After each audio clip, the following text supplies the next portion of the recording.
Om Swastiastu. Assalamualaikum warahmatullahi wabarakatuh dan salam sejahtera untuk kita semua. Dia ada hal yang sangat penting ya, perlu diinformasikan kepada seluruh masyarakat tentang Ayurveda. Jadi itu merupakan warisan budaya pengobatan dengan teknik Ayurveda dari India yang sudah dikembangkan lebih dari 5.000 tahun yang lalu.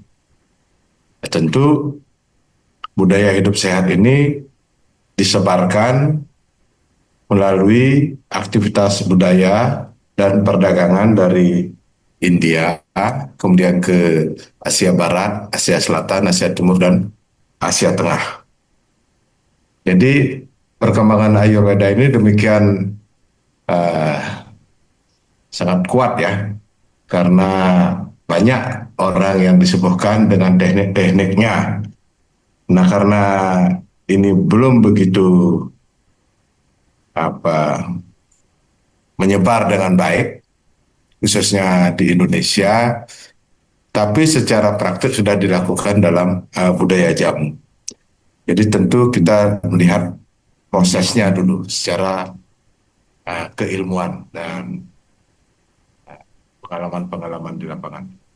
Jadi Ayurveda itu berasal dari kata ayur, ayur itu artinya hidup, umur panjang, dan Weda. Weda artinya knowledge atau ilmu pengetahuan tentang hidup sehat dan umur panjang. Jadi ilmu pengetahuan tentang hidup sehat dan umur panjang ini sebenarnya induknya daripada ilmu pengetahuan tentang kesehatan yang nantinya menyebar pada teknik-teknik kesehatan, penyembuhan metode timur. Di dalam penyembuhan itu ada timur dan barat. Barat mewakili kedokteran modern, timur itu melalui kedokteran di India. Nah, kemudian ini konsepnya adalah tubuh kita itu ada 3 jenis ya, 3 teori yang disebut dengan tridosa ya. Ada Kapha, Pitta, dan Vata. Jadi teori Kapha bahwa tubuh kita ini ada dari badan yang kasar, ada yang bersifat berat atau Kapha, dan juga ada yang bersifat panas atau api yang disebut dengan Vata atau udara, yang disebut dengan tridosa. Nah, di dalam tubuh kita itu konsepnya ada yang disebut dengan panca mahabhuta, itu yang disebut dengan udara, api, tanah, air, dan ether. Ini konsepnya.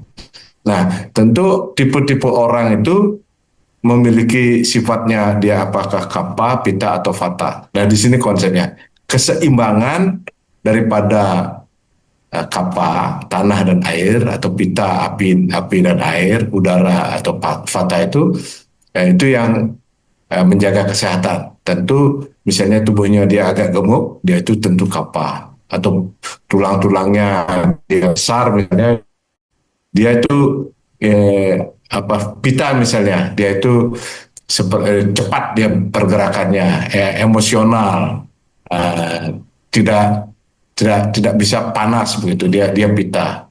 Atau Vata, dia itu misalnya dia bersifat seperti udara, dia ringan tubuhnya, lentur misalnya, itu udara. Nah, teori-teori inilah kalau kita bisa menyeimbangkan antara tubuh kita dengan makanan, badan kita menjadi sehat.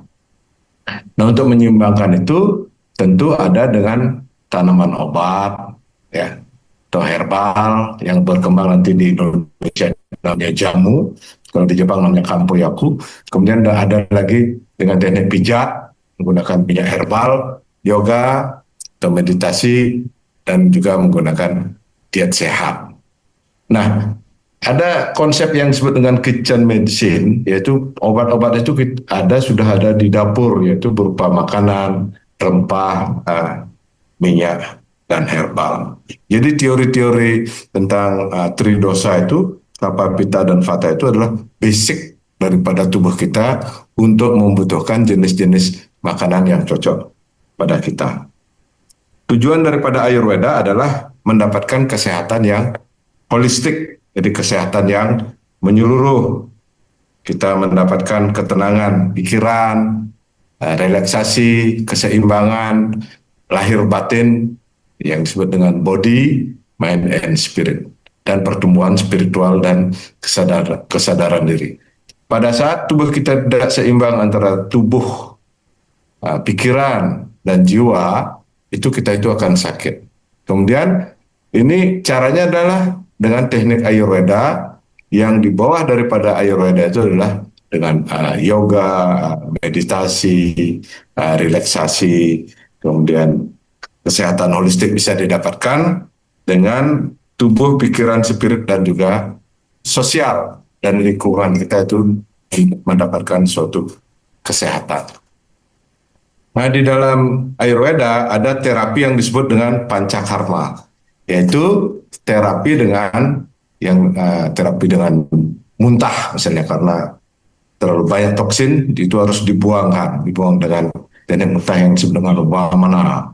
Kemudian wirecana atau pembersihan usus, jadi detok dikeluarkan melalui sampai dari usus besar, kemudian usus halus dengan cara puasa, usus itu menjadi bersih, dan juga dengan cara memberikan irigasi air dan memberikan obat-obat herbal yang membuat kita itu lancar ke toilet. Kemudian basti atau enema juga dengan minyak dan ramuan herbal kita itu bisa membersihkan usus kita.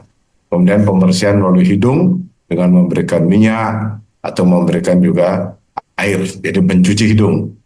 Dan yang terakhir adalah raktamosana, itu pembersihan darah. Ini yang paling safety, itu bisa dilakukan dengan teknik akupuntur, kemudian dengan cupping atau disedot darahnya, atau juga dengan menggunakan lintah.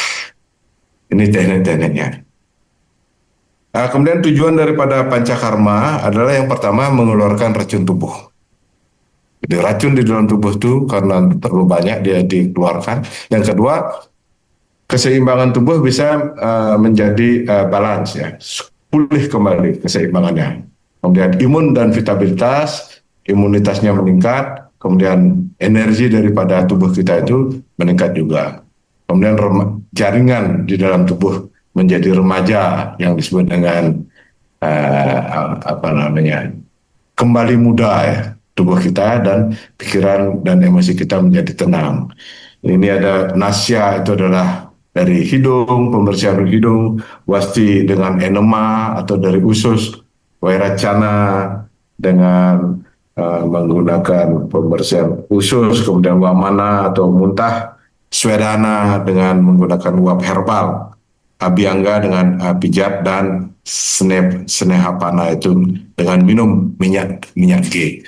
Dengan teknik-teknik ini tubuh kita menjadi sehat. Nah, ini jadi prinsip pengobatan daripada Ayurveda dengan menggunakan herbal, dengan detoksifikasi, pernapasan, meditasi, kemudian ada yoga, dan juga ada teknik-teknik operasi yang dilakukan oleh ahlinya, ya. Nah, jadi yang pertama preventif, yang kedua adalah kuratif. Apa rahasia daripada pengobatan Ayurveda? Yang pertama adalah pencernaan yang bagus. Jadi kesehatan manusia itu diawali dari ususnya. Jadi usus yang sehat itu konsepnya di dalam usus itu ibarat api atau perut itu yang disebut dengan agnisara. Jadi api di dalam perut itu hidup sehingga proses pencernaan, metabolisme, katabolisme yang ada di dalam tubuh itu menjadi lancar. Nutrisi menjadi terserap dengan baik dan terjadi pelepasan atau eliminasi daripada zat-zat yang sudah tidak dibutuhkan lagi. Konsepnya pencernaan yang bagus. Bagaimana cara membuat pencernaan yang bagus? Makanan yang sehat, teknik-teknik yoga, teknik-teknik pijat, gaya hidup sehat, gaya hidup misalnya istirahat yang bagus, sehingga kesehatan tubuh dan kesehatan mental yang bagus. Teori yang kedua adalah teori Ojas dan Ama. Jadi Ojas itu adalah kekuatan. Jadi makanan yang dicerna dengan bagus oleh di dalam perut menghasilkan ojas atau kekuatan, sisa makanan dibuang keluar tubuh dengan baik. Sisa makanan ini berupa sampah yang kalau mengendap dia menjadi racun yang disebut dengan ama. Jadi ojas dan ama ini, amanya dibuang, ojasnya disimpan. Jadi dengan ojas yang banyak ada di dalam tubuh kita, imun kita akan menjadi tinggi. Jadi amanya dibuang atau racunnya dibuang, pencernaannya bagus, ojasnya tumbuh dengan bagus, terpelihara sehingga tubuh akan sehat dan berenergi. Kalaupun ada penyakit yang masuk, dia itu akan sudah mengalami memiliki imun yang tinggi. Apa ciri-ciri daripada atau tanda daripada ojas? Yaitu yang pertama, Anda bisa bangun tidur terasa sehat dan berenergi.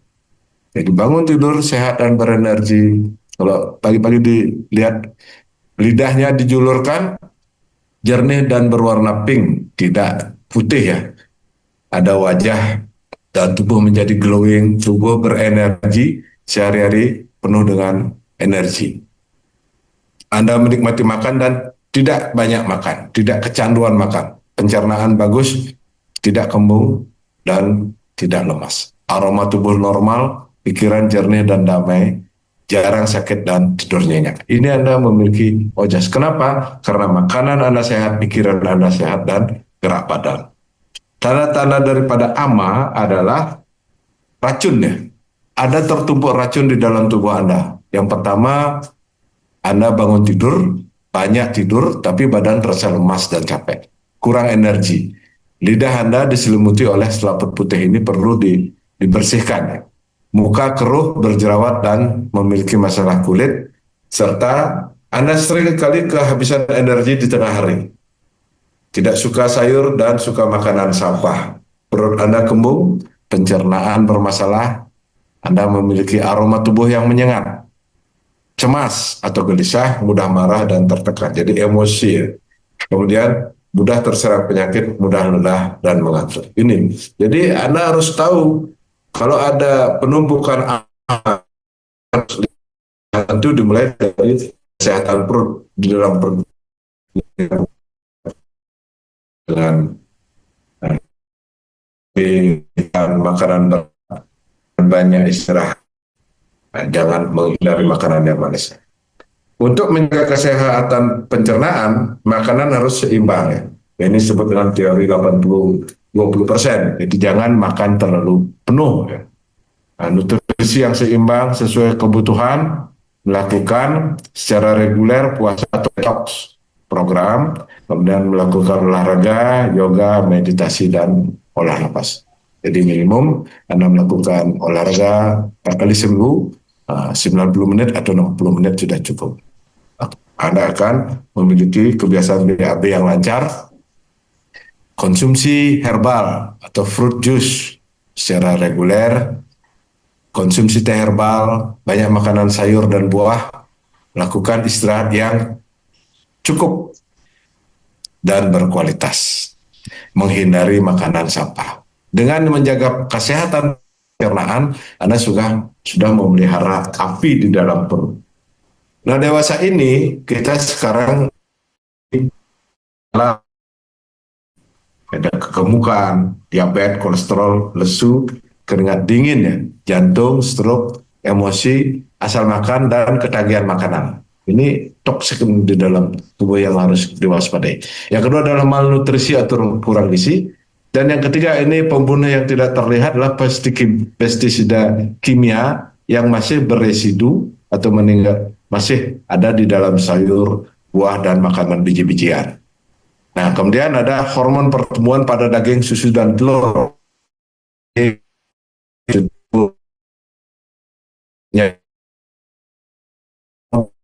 Susunya banyak, demikian juga pada telur. Ini ada hormon pertumbuhannya, toksin yang nanti menumpuk yang bisa menimbulkan kanker dalam tubuh.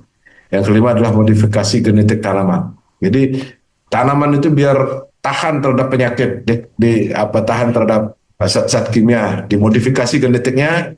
Ini banyak terjadi pada kedelai, pada jagung, pada padi juga, sehingga Kita sebenarnya mau makan atau minum sambil makan menumpuk racun di dalam tubuh. Yang keenam adalah pewarna, perasa, penyedap, pengawet, dan pemanis pada makanan. Nah, persiapan daripada ramuan herbal menurut dari dalam Ayurveda, yang pertama adalah dengan direbus. Jadi satu bagian herbal, 16 bagian air. Nah, kemudian ini maaf katanya suaranya kecil. Udah bisa ditangkap ya? Oke, direbus seperempatnya, diminum dan diajarkan 1:1, satu bagian herbal, 20 bagian air selama 10 menit. Diperas menjadi jus, di blender, disaring dan diminum. Pasta dihancurkan sampai halus dan dimakan. Jadi di blender menjadi pasta. Kemudian yang lainnya adalah direndam dengan air panas. Jadi Anda memiliki apa simplicia bisa direndam, kemudian direndam juga dengan air biasa biasa atau diperas di jus yang seperti yang disebut di Bali disebut dengan loloh atau dibuat uh, dengan cara modern ya. Ya, simplicia kering diseduh dengan air panas atau seperti minum teh dengan air panas. Pengobatan dengan herbal berdasarkan khasiat. Jadi kita banyak sekali memiliki di daerah tropis pengobatan dengan jenis-jenis tanaman herbal. Kemudian yang kedua adalah dengan campuran untuk meningkatkan khasiat penyembuhan penyakit tertentu, misalnya dengan campuran misalnya sambiroto dengan misalnya dengan jahe misalnya dengan daun kayu manis dan lain sebagainya. Bisa digabung-gabungkan berdasarkan uji empiris yang sudah dilakukan. Kemudian tanaman itu ada di lokasi tertentu berdasarkan lokal genius, misalnya di Cina, di Arab, Eropa, Australia itu berbeda tanamannya, dan ini masyarakat lokal sudah melakukan uji empiris dari nenek moyangnya. Dicampur madu, gula merah untuk perasa, garam, asam, kuning telur ayam kampung untuk penambah energi. Ini biasa dilakukan telur ayam kampung untuk campuran jamu. Kemudian minum teh herbal, jus herbal, atau sup herbal. Kalau sup herbal itu petani-petani di Bali juga sering melakukan pada saat musim hujan. Mereka yang disebut dengan sayur ya, sayur herbal yang sup antuk-antukan. Nah, ini contohnya. Kemudian ada lagi superfood dan super drink. Ini makanan yang bisa untuk menyehatkan. Jadi kombinasi herbal, sayur, buah, biji, umbi-umbian yang dikeringkan. Disajikan dalam bentuk granula atau serbuk yang berfungsi untuk makanan sehat, minuman sehat yang akan nutrisi dan menyehatkan. Therapeutic fasting. Nah, puasa penyembuhan dilakukan dengan detox, penyembuhan untuk penyakit tertentu. Tekanan darah tinggi, kegemukan, atau mah, atau jantung, rematik, depresi, dan lain-lainnya mencakup juga puasa intermittent, puasa berselang. Kemudian ada juga lakukan olah napas dan olahraga. Ini sangat penting ya, itu untuk mendapatkan relaksasi sehingga otot parasimpatik itu menjadi rileks dan bekerja dengan baik. Otak bekerja, usus bekerja yang secara otomatis itu bekerja dengan baik. Kemudian dilakukan dengan yoga, meditasi, qigong, olah napas, peregangan, dan relaksasi untuk tujuan menyeimbangkan tubuh, pikiran, dan jiwa. Jadi tubuh yang rileks, badan akan menjadi sehat. Untuk terapi modern bisa dilakukan yaitu forest bathing, jadi mandi mandi hutan ya. Anda masuk ke hutan, di sana akan ada Anda mendapatkan fresh udara yang bagus, tubuh kita menjadi sehat dengan melakukan gardening atau berkebun, pilates dan hot yoga, breathwork, olah nafas, terapi kretek, ada juga dengan apa teknik-teknik pelenturan, kemudian siroprakti, pijat tulang belakang dan juga untuk pijat tulang tengkorak, light dan sound terapi. Jadi ada terapi sinar, terapi mandi cahaya, mandi matahari, atau net terapi, terapi api, terapi obat, olahraga, terapi untuk keseimbangan hidup dan mendapatkan nutrisi dan juga fasting dan diet.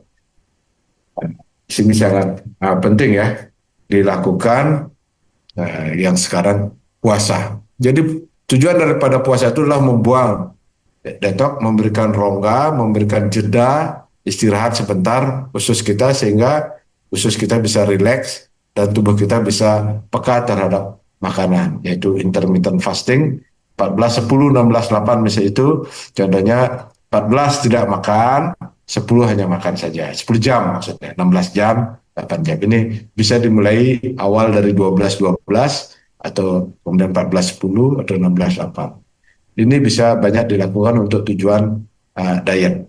Kemudian Mediterranean diet, banyak sayur, uh, uh, biji-bijian, kemudian ada juga minyak-minyak zaitun. Dan vegan atau vegetarian. Nah, di Jawa berkembang puasa putih atau mempel, hanya makan nasi putih. Banyak kasus dengan puasa putih, misalnya Senin Kamis atau reguler, itu bisa menghilangkan yang penyakit mah dan ketagihan terhadap makanan.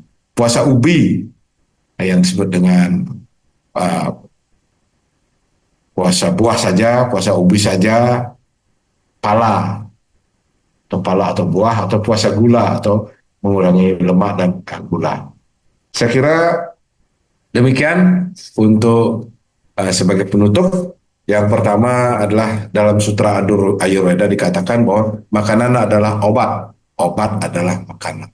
Jadi kita melihat makanan itu bukan sebagai untuk perut saja, tapi dia adalah sebagai obat. Nah, kalau Anda sakit, makanlah makanan yang bersifatnya obat. Kemudian yang kedua adalah kesehatan dimulai dari kesehatan usus, kedamaian pikiran, dan gerak badan. Jadi body harus digerakkan, dan pikiran harus rileks, usus harus sehat. Menjaga kesehatan lebih mudah daripada mengobati penyakit. Sekian dan terima kasih. Saya kembalikan waktunya kepada moderator.